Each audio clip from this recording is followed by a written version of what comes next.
आता एक अत्यंत महत्त्वाची बातमी समोर येते। माहितीच्या शपथविधी सोहळ्याला राज्यातील प्रमुख विरोधक उपस्थित राहणार नाहीयेत।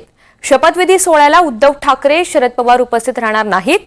देवेंद्र फडणवीस यांनी शरद पवारांना फोन केलाय। तसंच वैयक्तिक कारणांमुळे राज ठाकरे सुद्धा हजर राहणार नसल्याची माहिती समोर येते। तर आजच्या माहितीच्या शपथविधी सोहळ्यासाठी राज्यातील विरोधकांना निमंत्रण हे देण्यात आलेलं होतं। मात्र यामध्ये उद्धव ठाकरे, शरद पवार हजर राहणार नाहीत अशी माहिती समोर येते। तर शरद पवारांना देवेंद्र फडणवीस यांनी स्वतः फोन सुद्धा केलेला होता।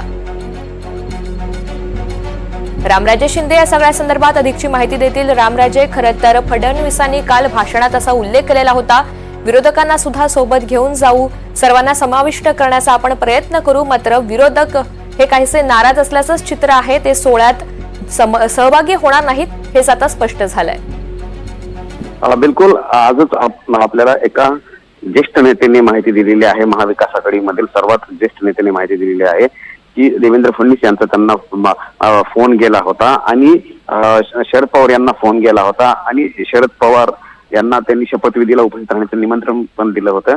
परंतु संसदेचं अधिवेशन सुरू आहे आणि त्यामुळे ते उपस्थित राहणार नसल्याचं शरद पवार यांनी सांगितलेलं आहे। मुंबईत असतो तर नक्की शपथविधीला आलो असतो असं सुद्धा त्यांनी सांगितलेलं आहे। त्यामुळे कुठेतरी देवेंद्र फडणवीस यांच्याकडून विरोधकांना सोबत घेण्याची जी भाषा केली होती ती कृतीतून सुद्धा व्यक्त दाखवलेली आहे। स्वतः त्यांनी फोन केला असल्याची माहिती मिळते आपल्याला। शरद पवार यांना स्वतः फोन करून निमंत्रण दिलं होतं, परंतु इथल्या संसदेच्या कामकाजामुळे येणं शक्य होत नाहीये। परंतु जे देवेंद्र फडणवीस भाषणामध्ये बोलले होते ते कुठेतरी कृतीतून करताना दाखवलं जातंय।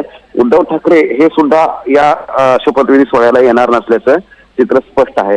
आता हे पाहावं लागेल की शपथविधीला सोहळ्याला आले नाहीयेत, मग अशा वेळी जेव्हा संसदेत अधिवेशन विधानसभेचं अधिवेशन असेल किंवा विरोधी पक्षनेता म्हणून हे कसे एकत्रित राहतील आणि वेगवेगळ्या मुद्द्यावर जे आहे ते सरकारला कसं सामना करतील हे सुद्धा बघावं लागणार आहे। निश्चित, आणि विशेष म्हणजे राज ठाकरे सुद्धा या सोहळ्याला जाणार नाहीयेत असं आता समोर येत आहे। धन्यवाद सविस्तर माहितीसाठी।